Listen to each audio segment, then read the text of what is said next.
Hello there everyone, Otaku Gamer Geek World here, and I have another Kingdom Hearts theory for you all, and this time we'll be discussing the Master of Masters and what his potential endgame in the Kingdom Hearts series will be moving onward into the next saga and beyond. Because as we all know, the Master of Masters is a very mysterious character, and he's one of the most interesting characters that Nomura has produced for the series so far. So, let's get down into the discussion. So when it comes to the Master of Masters, the only thing that we really know for sure about him is that he's a very wise and powerful Keyblade wielder, and he's the one who passed down the Book of Prophecies to his disciples, the Foretellers. But other than that, we really don't know much about him, including his identity. But we do know that he is probably the one that has his name based off of the sin of pride, since all of the other foretellers' names are based off of the seven deadly sins. So that's the only other thing that we really know. And then about him disappearing, it's something that just came out of the blue, and then, after he disappeared, everything went amok. And the only one with insider info was Luciu, because the Master of Masters seemed to trust him in particular with the task that he had given to him, which was to take the Gazing Eye Keyblade and pass it down through generation of Keyblade wielders until it found the right person. And the Gazing Eye also happened to have the Master of Masters' own eye, which could be able to see the future, which is how he was able to make the Book of Prophecies in the first place. So that begs the question, what is the Master of Masters' endgame? What exactly is it that he's looking to achieve? Because with Xehanort, he had a clear goal. He wanted to see what mysteries lay beyond the Keyblade War. He did it out of curiosity, out of the pursuit of knowledge, and also because he wanted to save the world from itself. He wanted to reset the entire order of things and start from zero. So basically to cause an apocalypse and just cause the world to start over again. For that, we had all these games in the Xehanort saga to build up on this character, and to build up on his intentions and his ambitions. And so, with him, we knew where we were going. But with the Master of Masters, it's not exactly clear what it is that he wants. This is something that I'm very excited to see build up throughout the next saga of games, because now that Xehanort's out of the way, we can focus on the Foretellers, and we can focus on the Master of Masters, and hopefully we can get some more insider info on what it is that he truly wants. Because honestly, I have not got a clue. He's just so unpredictable, and he's such a wild card that it could literally be for any reason. But I'm pretty sure they're not going to put the same exact reason that Xehanort wanted to obtain Kingdom Hearts from, because that would just be repetitive and it would be predictable.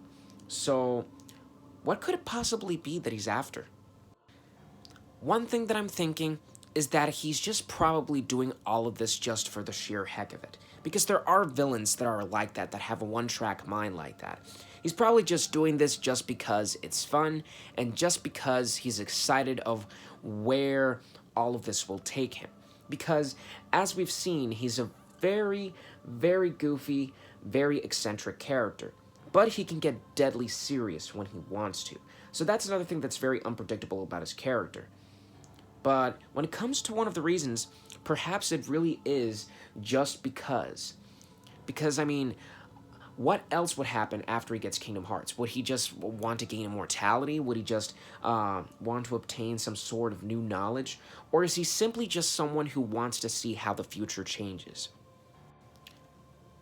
Maybe, perhaps another reason that the Master of Masters is doing this is because he probably wants to revert something that happened in the past before the Foretellers were around.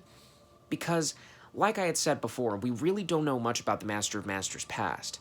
But maybe something tragic happened, some giant incident, or maybe someone or some people that he lost, and he's not able to get them back through the conventional means that the Kingdom Hearts series has established. Maybe there's a realm that is beyond his reach, and he wants to be able to use Kingdom Hearts to access that realm.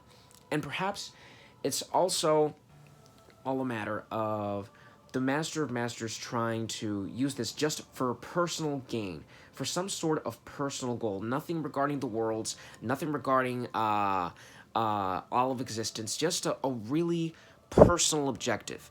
I could see that happening because, I mean, we've seen so many wild things coming from villains in different forms of media. This wouldn't be so far fetched. But then again, what do I know? And if this were to be the case, then that kind of would explain why he wants his Keyblade to be passed down and why he wants his eye to gain to the future so badly. Because maybe he wants to try and see if there's anything that he can change or anything that he can directly influence. But, as is evidenced in Dream Drop Distance, you cannot rewrite events that are destined to happen. So I don't know if he's seeking to break this rule or if there's something else entirely going on. But this is just another thought of mine. Another plausible reason could be that he's probably trying to get Kingdom Hearts so that he can be able to transcend onto a higher plane of existence. Maybe he wants to attain a new level of enlightenment and bring the worlds up on that enlightenment and sort of be a teacher and pass on what he learns from Kingdom Hearts once he's there. But considering that he's such an enigma, maybe he's already been to Kingdom Hearts. Maybe he's already attained the knowledge he seeks, and like I said, reverting back to my first option, he's just doing all of this just for fun, just because he wants to see what people will do when they're thrown under the direst of circumstances. It really is something that leaves you thinking, because for now, we honestly don't know what's going to happen when it comes to the new saga. We don't even know what's it going to be called.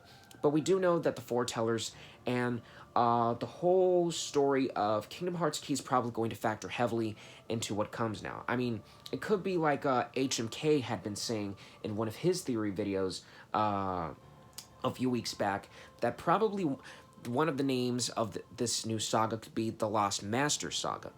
Or it could be, as HMK very well said, an entire arc where it is that everyone's trying to find a way to bring Sora back into the realm of light. It could also be that as well. Who knows? And then there's that box. That oh so mysterious eluding almighty box. I honestly still don't know what the heck is in that thing.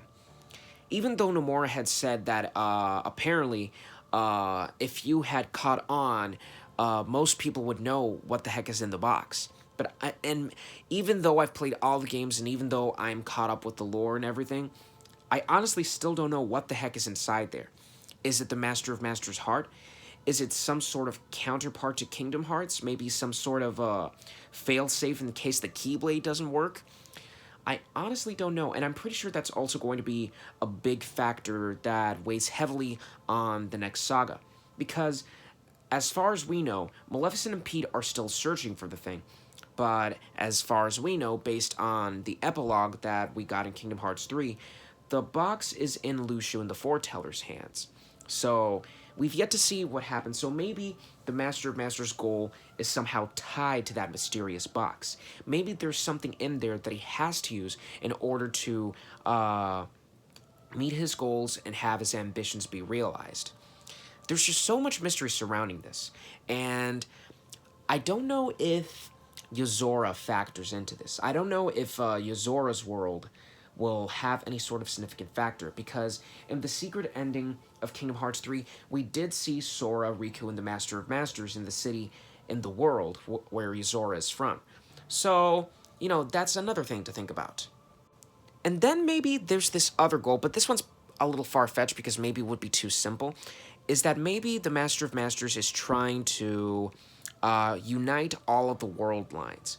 Because in the secret reports in Kingdom Hearts 3, the word world line comes up. And if I'm not mistaken, it alludes to the concept of there being more variations of a world than the original one that is set in place. Joshua explained this somewhat in Dream Drop Distance, where there can be a parallel of a world. So I don't know if the Master of Masters is seeking to unite all these parallel worlds into one singular world line, but I don't know. I honestly don't know. I'm drawing a blank as I speak, but it's very interesting to think about. All I know is I am supremely excited for the Master of Masters heading into the new saga. I'm very excited for more character development on him. I'm really hoping that we get to see his face in Melody of Memory, though I'm pretty sure we're going to have to wait quite a bit for his official face reveal, because I'm pretty sure Nomura is going to tease us like that. But I'm very excited for his character development. I'm very excited to see his character flesh out and how he interacts with others, because just with his interactions with Xehanort and Remind alone got me excited. So I'm very hyped to see what happens next. So yes, those are my thoughts, and honestly, I am very excited to see what Nomura has in store for us. But anyways, what do you all think of the Master of Masters and what his potential goals might be?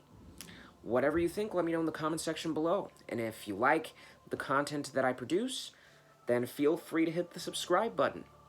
But anyways, this has been Otaku Gamer Geek World, and I will see you next time.